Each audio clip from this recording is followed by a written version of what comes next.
Okay, may mudto na usab kanang Luzon, Visayas, Mindanao. Mayong mudto Philippines, may mudto world, may mudto universe. At napunta mga hingala nila nga atong tulumanon sa kahanginan, C-on-A, Catechesis on Air. O ako lang gihapon kini inyong ubos nga alagad Reverendo Padre Edwin Academia Acab. Abino adlaw na usab karon nga unsa man tarong adlaw? Adlaw karon nga Huwebes, do pizza 18 na kini mahigala sa bulan sa Disyembre. Uy, nahala, no? Hapit ng Pasko mahigala, no? Ikatulo na maron kaadlaw mahigala sa atuang Misa de Gallo. No, kaganinang buntag mahigala kaduoy sa Ginoo. Ubay-ubay gid in taon mahigala usab ang mga nakasimba, no? Kay maayo man kaayong tiyempo, pasalamat ang mahigala nga walay mga kakulian sa panahon nga atong nasugatan karong mga panahon na. Nahala, no? So ato day nga timbiyaon mahigala og may mudto ang atong tanahorong obispo, Bishop Julito B. Cortez, ang atong station manager si Father Ramaata, ang atong mga kaigsuunan usab nga mga kaparian Lukob, Kabisayan ug Mindanao nga maabot sa ato nga pagsibya. Og yung manusa, og atong mga kaparian, ug ko sa akong mga classmate, kumusta na si Father Obing? Si Father Obing Masyong sa Sikihor, si Father Dami Hiramis din sa may Himalalod, ug si Father Tonton Arnaiz diha sa may kining Kwasay Parish mahigala sa kining sa Batinggil, ug ang iyang kauban, no? Kauban niya diha nga akong amigo usab nga pari si Father Dodong Ruiz. Nahala, no? May mudto na kanatong tanan mga higala nang hinaot kita nga ana kitang tanan sa Kapiskay sa Panlawas. Hala, no? Arita mga higala sa atuang CBCP News, balitang simbahano ni ining kamudtuhon. Bueno mga higala pizza 18 na kini sa bulan sa Disyembre. Ang ato karon nga santo mao si San Rufo, no? Saint Rufus, no? Saint Rufus and Zosimus, no? Citizens of Antioch were martyred together with Saint Ignatius of Antioch, no? Kini si kuan mahigala mga kauban mga kasangkayan ni sila ni San Ignatius sa Antioquia, o matod pa nahimo sila nga martir, no? So uban kang San Ignacio sa Antioquia. Nahala, no? So pangayoon nato ang pangampo ning duha ka mga santo nga unta, no? Ubanan kita kanunay sa ato ang mga buhatonon adlaw-adlaw, no? Aron nga walay mga kagulian labi na gayon labi na gayon mga igsuon, no? Nining pagsaulog nato sa Kapaskuhan. Sabi, no? Arita manghigala sa ato nga kining arita manghigala sa ato kining CBCP News, balitang simbahan ni ining kamudtuhon. CBCP mourns death of Masbate Bishop Jose Bantulo, no? Bantulo, no? Kini ang iya karong haya manghigala na gikuan kanang gitawag nato og gibilaran din na sa Immaculate Conception Cathedral in Cubao, Quezon City, o matod pa nagpaabot na lang nga i-transfer na paingon sa iya nga diocese sa Masbate. So mga pahasubo usab nato sa mga nakaila, no? Kang Bishop Jose Bantulo ang kasamtangan nga ang kanhi obispo sa Masbate. Balita mga higala, padayon ta mga higala, no? Sa ato nga mga buhatono ni ining kabudtuhon. Laboy, no? Ari na ta mga higala sa ato ang Saint of the Day. Boy na ang atong Saint of the Day karon si kuan mga higala si San Rufo, ug ingon mo sa abino ari na ta mga higala sa ato ang Catechism. Ang atong topic karon sa atong Catechism, kabahin, alam mo kitingala higala kay namin nagtingog-tingog sa akong luyo. Kaya matud palagi, daghan man lagi pong sa akong atbang mga higala, no?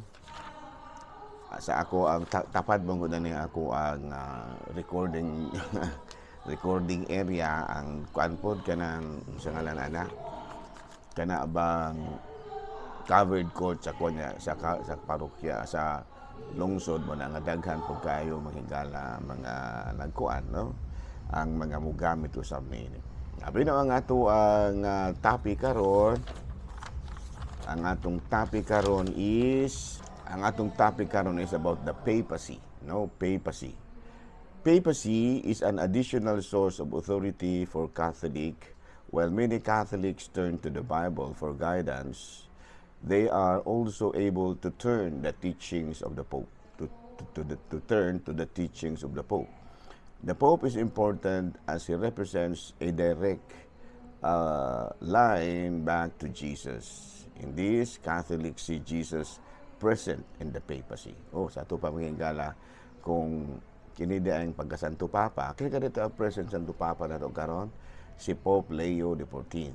And of course, usa sa matod pa diri sa Roman Catholicism, usa sa mga dugang pa niya kining gitawag nato og dugang pa nga sukaranan sa katungod sa Katolikong simbahan sa pagpanudlo mao ang pwesto sa pagkasanto Papa, no? Gawas pa sa Biblia, no? Kay mo man lagi na, no? Kining sa kining pwesto sa Santo Papa mahigala mao kini ang magisterium, no? Sa ato pa kay tuluman manghigala ang sukaranan, no? Ang kanang gigikanan sa ato ang mga pagtulon ang Katoliko.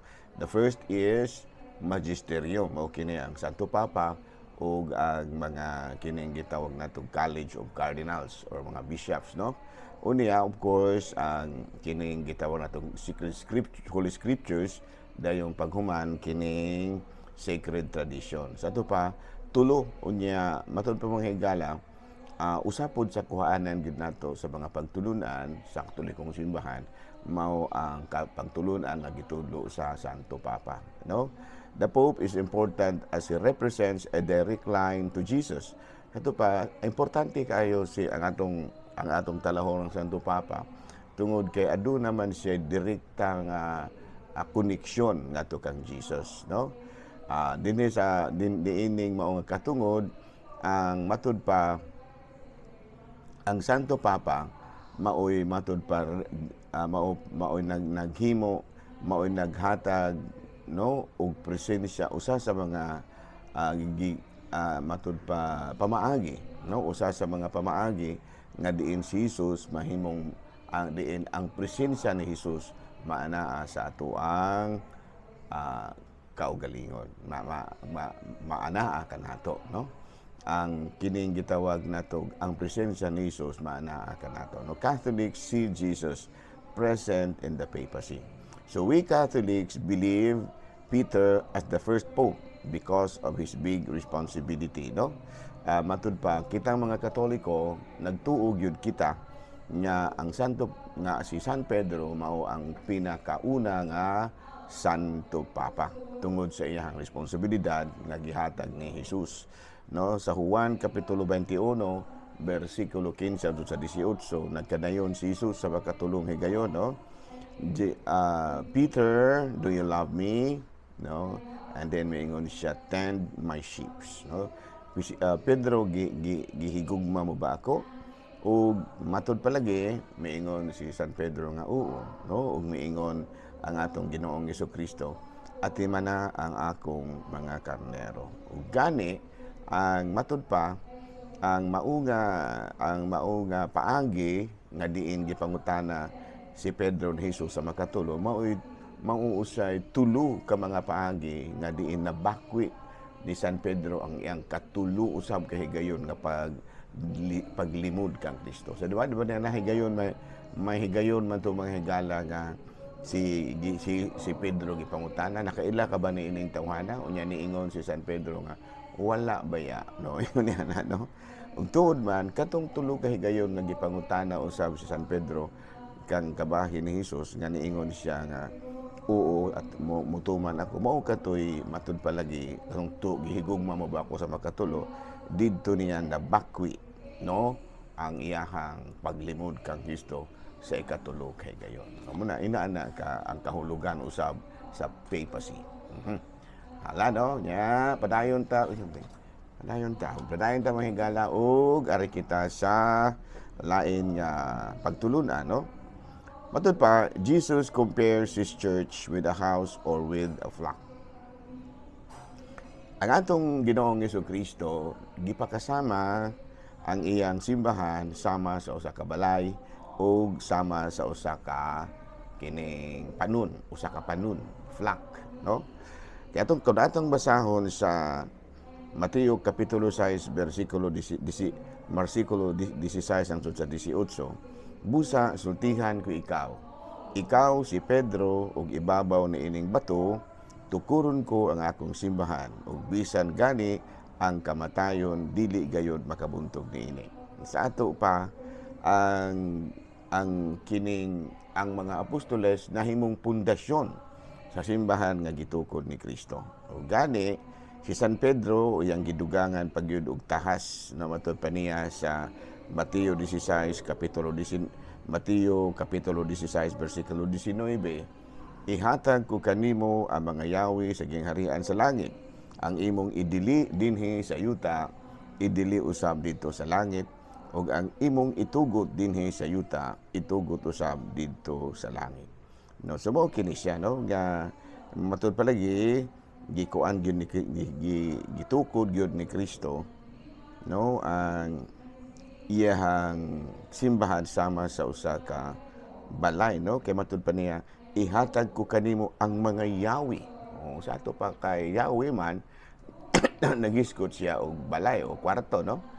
Sa ato pa gipakisama sa atong Ginoong Jesucristo ang iyahang simbahan ug usa ka balay, no, nga aduna yawi. Ayan, no. Gani nagunit sa kalig-on nga sa gitukod nga simbahan. Sa Marcos 3 kapitulo 14 nagpili siya 12 nga iyang gitawag og mga apostoles. Miingon siya kanila, gipili ko kamo aron makig-uban kanako. Unya ipadala ko kamo aron pagwali ug makabaton kamo gahom sa pag-abog sa mga yawa. Sapit sa bersikulo 15, ug mao kini sila ang 12 nga gipili ni Jesus, si Simon nga ginganlan og Pedro, si Simon nga ginganlan Pedro. Ato pa God-given grace to fulfill the service of Christ and to perform the holy work of the gospel. Unya, after the ascension of Christ, the disciples were confronted with a totally new mission, no? Sa diha nga wala na ang atong Ginoong Jesucristo, nag-atubang na usab og laing misyon ang mga sa dihang nag-atubang na usab og laing misyon ang mga apostoles. Matud pa sa Mateo kapitulo 28 versikulo 18 hangtod sa 20, miduol si Jesus ug biingon kanila, gihatag kanako ang tanang gahom sa langit ug sa yuta. Tungod niini pagpanglakaw kamo sa tibuok kalibutan ug himua sila nga ako mga tinud-an ug bunyagi sila sa ngalan sa Amahan, Anak ug Espiritu Santo.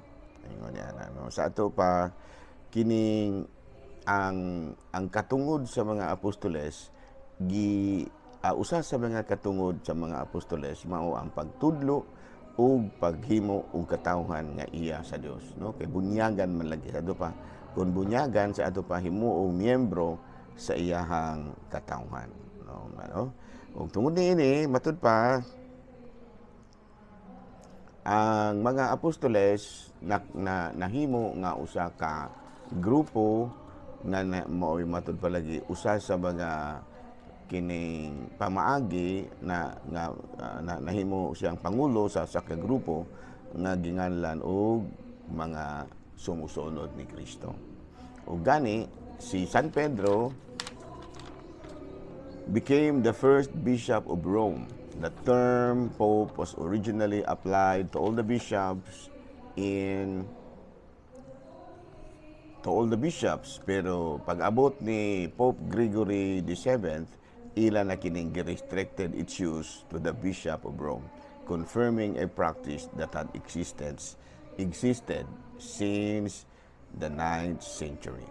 No? So, muna na siya nga ingon din ni ana, no, ang kadako kaysa tahas sa mga apostoles nga gihatag ni Kristo didto kini magsugod sa diha nga si Kristo mitawag sa iyahang mga apostoles ug gani naghatag sa mga katungod sa paghimo niini sa usa ka matud pa usa ka grupo nga diin nagtan-aw ug nagtuo nagminaw sa iyahang mga pulong ug nagtuman niini.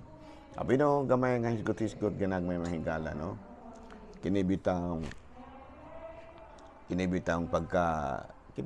pagka-Kristohanon mga higala dili biya pod. Matud palagi no niingon man lagi si Kristo nga kinsa katong gustong usunod kanako hikalimti ang inyong kaugalingon ug pas-ana ang inyong krus. Para na ako mga higala, usa kini ka privilege. No, dili kini usa ka matang sa nga angay kahadlukan kung dili angay pagani yung ikalipay. O nga naman, tungod kay gitagaan gud ka og chance sa Ginoo nga makasunod kaniya sa ato pa usa kini kadako kaayong pribilehiyo usab alang kanato na makasunod kita kang Kristo. Although nga samtang nagsunod kita kaniya magpasan pud kita sa atong krus. Nganong magpasan man ta sa atong krus tungod kay matud palagi kita no gitawag kita ni Kristo aron nga mo halad sa atong kaugalingon ug mutabang kaniya sa iyahang gibuhaton sa pagsangyo sa maayong balita o matud pa makabig ang mga tawo ngadto kaniya. Unya ang paghimo ni ana matud palagi dili sayon sama kini sa ang misyon ni Kristo dili sayon muna nga kung gusto kitang musunod kaniya makaangkon usab sa kinabuhing dayon ato gyud usab nga hunahunahon nga dili sayon kung dili usa kini ka palasanon usab nga angay naton ikalipay tungod kay usa man kini ka pribilehiyo nga mamahimo kitang iyahang sumusunod. Okay, so sa ngalan itong Talahorong Obispo, Bishop Polito B. Cortez, atong station manager si Father Rama-Ata. Ako lang gihapon kini yung ubus nga lagad Reverendo Padre Edwin Academia Aka. Manamilit na usab kaninyo o manalangin kaninyo ang Dios nga makagahong tanan, Amahan, Anak, Espiritu Santo. Amen.